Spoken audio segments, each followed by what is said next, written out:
जय गुरुदेव। श्रीमद् दशवैकालिक सूत्र के चतुर्थ अध्याय की अंतिम गाथाओं के परिप्रेक्ष्य में आयोजित इस प्रायोगिक साधना विधि की कार्यशाला के 9वें भाग में आपका स्वागत है। अभी तक आपके समक्ष पूर्व के 8 भाग प्रस्तुत हो चुके हैं। आज हम 9वें भाग की चर्चा करेंगे। इन 29 गाथाओं के अंतर्गत 15 गाथाओं की परिचर्चा आपके सामने संपन्न हो चुकी। 16वीं गाथा की चर्चा प्रारंभ करते हैं। शास्त्रकार फरमाते हैं, जया पुण्यम च पावम च बंधम मोक्षम च जानायि तया निमिंदये भोहे जे दिव्ये जय माणु से। अर्धमागधी प्राकृत भाषा के ये शब्द हैं। इनका अर्थ है जया पुण्यम च पावम च बंधम मोक्षम च जानायि। अंतर यात्री साधक अपने ही आत्मा के भीतर में यात्रा करते हुए, अपने अंतर जगत की यात्रा करते हुए ये भली भांति बोध कर पाता है क्या पुण्य है और क्या पाप है। हम लोग जो बाहरी जगत में पुण्य और पाप का भेद समझते हैं वो बहुत स्थूल है। बाहर में जो बुरा कर्म हुआ हम कहते हैं पाप हुआ, बाहर में जो अच्छा कर्म हुआ हम कहते हैं पुण्य हुआ। किंतु सचमुच में मेरी भीतरी जो दशा होती है, बहुत बार भीतर में दशा अपवित्र होती है और बाहर से कर्म अच्छा हो जाता है, जिसे देखने वाला पुण्य कर्म कह सकता है, लेकिन भीतर में अगर भाव दशा अपवित्र है तो वो अच्छा कर्म भी पाप कर्म की कैटेगरी के अंदर आ जाता है। बहुत बार देखने में जो बुरा कर्म लगता है, खराब कर्म लगता है, अगर करने वाले का अर्थात कर्ता का अध्यवसाय पवित्र हो, उसका उद्देश्य पवित्र हो और सही उद्देश्य के साथ अर्थात उसका भीतरी जगत अगर पवित्र है और उस पवित्र भावना के साथ वह कर्म कर रहा है, तो बाहर में दिखाई देने वाला बुरा कर्म भी पाप कर्म की कैटेगरी के अंदर नहीं आता, वो पुण्य कर्म की कैटेगरी के अंदर आ जाता है। ये ठीक वैसा ही है जैसे कोई डॉक्टर किसी मरीज का इलाज कर रहा हो, इस सद्भावना के साथ कर रहा हो कि मैं इसका इलाज सही ढंग से करूं, ये बच जाए, इसकी बीमारी कट जाए। किंतु इलाज करते करते उस मरीज की आयु पूर्ण हो जाए अथवा यूं कहें कि उस मरीज की मृत्यु हो जाए, तो देखने वाले जो दर्शक हैं या उसके परिजन हैं, स्वजन हैं, वो डॉक्टर को दोष दे सकते हैं। वहाँ पर डॉक्टर के ऊपर आरोप प्रत्यारोप लगाए जा सकते हैं, किंतु अगर डॉक्टर की भीतरी जगत में कोई झांक करके देखे तो उसको बोध होगा कि डॉक्टर का उद्देश्य उस मरीज को खत्म करना नहीं था, अपितु उसको बचाना था, और बचाने के उद्देश्य से इलाज करते करते भी वो नहीं बचा पाया, बात भिन्न हो गई। इसी प्रकार कोई व्यक्ति किसी को मारने के लिए जहर खिला दे और संयोग से भीतर कोई ऐसी बीमारी हो जिसका इलाज जहर के द्वारा ही संभव हो सकता हो, जहर उसके भीतर में गया और उस जहर ने अपना काम कर दिया कि बीमारी कट गई, अगला स्वस्थ हो गया, तो देखने वाला तो ये कहेगा कि इस व्यक्ति ने इसका बड़ा भला किया, जीवन बचाया, किंतु हकीकत में उसकी भाव दशा बचाने की नहीं थी, अभी तो मारने की थी। तो हमारी भीतरी भाव दशा कैसी है? किसी भी कर्म को करने से पूर्व हमारा कर्म को करने का उद्देश्य, हमारे भीतर का अध्यवसाय और उस कर्म के प्रति जुड़ी हुई हमारी जो अंतर भावना है, वो जिस प्रकार की होती है, उसी प्रकार पुण्य और पाप कर्मों का बंधन होता है। तो इस बात को ये साधक जो अंतरयात्री साधक है वो भली भांति जान पाता है क्या पुण्य कर्म है या पुण्य कर्मों का बंधन कैसे होता है, पाप कर्मों का बंधन कैसे होता है। मेरे भीतर में बारीक जो भेद रेखा है उसको जब भली भांति मैं देख लेता हूँ, बंधन को देख लिया और बंधन से मुक्त होने वाली जो प्रक्रिया है उसको देख लिया, भली भांति समझ लिया, अच्छे कर्म के साथ मेरा अध्यवसाय जुड़ जाता है तो वो कर्म पुण्य कर्म हो जाता है। और जब किसी बुरे कर्म के साथ मेरा अध्यवसाय जुड़ जाता है, मेरी अभिरुचि जुड़ जाती है, तब वो पाप कर्म होता है। पाप कर्मों का बंधन कैसे होता है इस बात को उसने समझा और उसके साथ में इस बात को भी समझा कि इस बंधन से जब मैं मुक्त हो जाता हूँ तब बड़ा आनंद आता है, बड़ा हल्का और ताजगी का अनुभव होता है। तो पुण्य को, पाप को, बंधन को और मोक्ष को जब भली भांति वो साधक समझ लेता है, जान लेता है, तब उसका परिणाम क्या होता है? शास्त्रकार बोलते हैं, तया निविंदय भोए जे दिव्य जेय मानुष्य।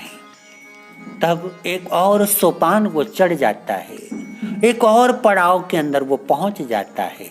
इस अंतर यात्रा का एक और पड़ाव उसने पार कर लिया। निविंदय इस शब्द के दो अर्थ बताए गए हैं। पहला अर्थ है निश्चय पूर्वक भली भांति उसको जानना। दूसरा अर्थ है उसी प्रकार अर्थात निश्चय पूर्वक और भली भांति उससे मुक्त हो जाना। तो निविंदय शब्द के दो अर्थ हम स्पष्ट समझ पा रहे हैं कि यहाँ पर जिस बात की चर्चा की गई है या जिस बात की चर्चा की जा रही है, भली भांति उसको समझना और भली भांति उससे मुक्त हो जाना। तो शास्त्रकारों ने जो कहा, तया निविंदय भोए जे दिव्य जेय मानुष्य, तब वह देवता और मनुष्य संबंधी भोगों से मुक्त हो जाता है। या इसे यूं कहें, तब वो देवता और मनुष्य संबंधी भोगों को भली भांति जानता है, भली भांति समझता है, निश्चय पूर्वक जानता है और जानने के बाद उनसे भली भांति मुक्त हो जाता है, क्योंकि उनका सत्य उसको समझ में आ गया कि इन भोगों के द्वारा मेरा भला नहीं होने वाला।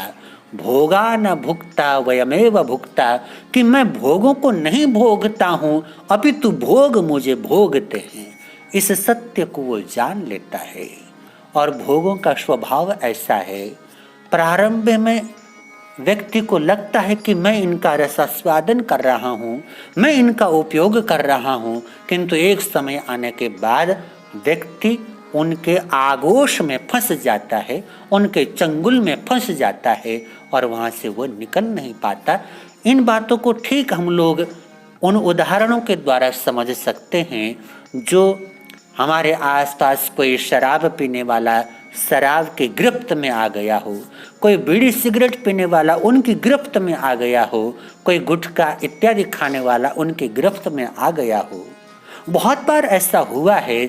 इन सब कुव्यसनों का सेवन करने वाले लोगों के साथ वार्तालाप करते हैं और उनको समझाते हैं कि ये बुराइयां इनसे होती हैं, ये परेशानियां इनसे होती हैं, आप इनको क्यों ग्रहण करते हैं। तब जितनी बुराइयां हम गिनाते हैं उससे कई ज्यादा बुराइयां उनको पता होती है। वो बतलाते हैं कि इससे ये भी समस्या, ये भी परेशानी, इतनी सारी परेशानियां होती हैं, भली भांति वो लोग जानते हैं। तब पूछा जाता है, भले आदमी जब तो स्वयं जानता है, स्वयं बता रहा है कि ये खराबियां इनसे होती हैं, फिर खाता क्यों है, फिर इनका सेवन क्यों करता है। तब एक जवाब होता है उनका, रहा नहीं जाता। जब ललक उठती है तो कुछ और नहीं सूझता, तब तो चाहिए ही चाहिए। फिर चाहे घर के अंदर कोई समस्या हो, शरीर के अंदर कोई समस्या हो, घर वालों को परेशानी हो, सारी बातें पीछे, पहले वो जो तलब उठी है उसको शांत करने की जरूरत होती है। और इस प्रवृत्ति के कारण आदमी नशे का सेवन नहीं करता, अपितु नशा आदमी का सेवन करता है। ठीक यही बात वह साधक समझ लेता है कि मैं समझता था कि मैं भोगों का उपभोग कर रहा हूँ, किंतु सच्चाई ये नहीं है। मैं भोगों का उपभोग नहीं करता, भोग ही मेरा उपभोग कर लेते हैं और भोगों के द्वारा मेरा जीवन बिल्कुल जीर्ण शीर्ण हो जाता है, समाप्त हो जाता है, ऐसा हो उससे पहले मुझे चाहिए भोगों को त्याग दूं। फर्क समझिए। ये जो त्याग है कब फलित हुआ? जब उसने भोगों को जाना, बारीक दृष्टि से जाना। उन भोगों को जानने के बाद जब उनका त्याग प्रकट होता है, उसका त्याग जन्म लेता है, वो यथार्थ त्याग है, वो यथार्थ चरित्र है। इसी बात की परिचर्चा पहले कर चुके हैं। परमम नाणम तव दया, कि पहले जानो उसके बाद आचरण करो। पहले ज्ञान है उसके बाद दया है। उसका अर्थ यही है कि ये जो चीजें हैं इनको भली भांति जिस दम आप जान लेते हैं उसी दम आप उनसे मुक्त हो जाते हैं, क्योंकि उनकी सच्चाई को आपने जान लिया। और जब जब नश्वर पदार्थ की सच्चाई को कोई साधक जान लेता है, उससे उसको अलग होने का उपदेश देना नहीं पड़ता, स्वयमेव उससे अलग हो जाता है। ये स्वभाव है। अगर भली भांति मैं इन चीजों का बोध कर लूं तो मैं इनसे सहज ही अलग हो सकता हूं, विरक्त हो सकता हूं। यही मेरा स्वभाव है। तो शास्त्रकारों ने यहां पर जो बोला, तया निविंदय भोए जे दिव्य जय अमानुषे, यहाँ पर दिव्य और मनुष्य संबंधी भोगों की चर्चा है। इनका अर्थ हमारे को कर लेना चाहिए। दिव्य भोग ऐसे भोग जिनको हम लोग पारलौकिक भोग कहते हैं, जो हमारे रोजमर्रा के जीवन के साथ जुड़े हुए नहीं हैं। कभी कभार जिनका उपभोग करने का अवसर मिलता है। देवताओं की जैसे संपदा की परिकल्पना हम लोग करते हैं, रोज रोज तो कोई देवता नहीं मिलता, कभी कभार किसी के साथ ऐसी बात बन जाती है।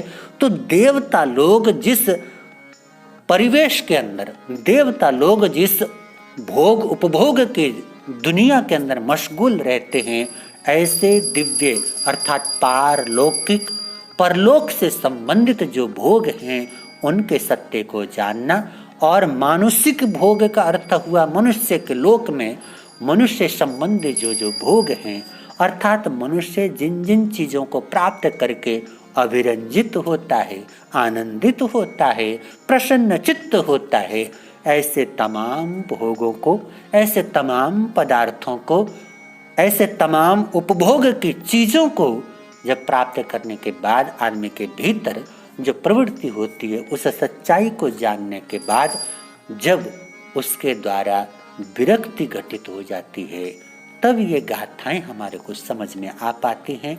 तो जब कोई साधक पुण्य को जानता है, पाप को जानता है, पुण्य पाप के बंधन को जानता है और उन बंधनों से मुक्त होने वाले मोक्ष की जो यात्रा है उसको जानता है, जब इन चारों बातों को जान लेता है, तब जाकर के भोगों की सच्चाई पता चलती है। और भोगों की सच्चाई पता चलते ही इसका दूसरा पहलू उनसे विरक्त होना शुरू हो जाता है। तो वही व्यक्ति जहां पहले कषाय के प्रति, क्रोध के प्रति, अभिमान के प्रति या अन्य अन्य इंद्रियों के उपभोग के विषयों के प्रति बड़ा लालायित हुआ करता था, उनके लिए कुछ भी करने को तैयार होता था, वही व्यक्ति ये बातें समझ में आने के बाद उनसे मुक्त होना शुरू हो जाता है। और जैसे ही उनसे मुक्त हुआ, आनंद के प्रांगण में अपने चरण न्यास कर लेता है और धीमे धीमे अंतर यात्रा के अगले पड़ाव की ओर वो बढ़ जाता है। तो अगला पड़ाव क्या है, क्या चर्चा अगली गाथा के अंदर शास्त्रकार करते हैं, उसकी परिचर्चा अगले भाग के अंदर संपन्न करेंगे। आज के लिए इतना ही। इतने प्रेम से मेरे शब्दों को सुना उसके लिए कृतज्ञ हूँ। आप सबके भीतर में विराजमान परमात्मा स्वरूपी पवित्र आत्मा को मेरे कोटि कोटि नमन। जय गुरुदेव।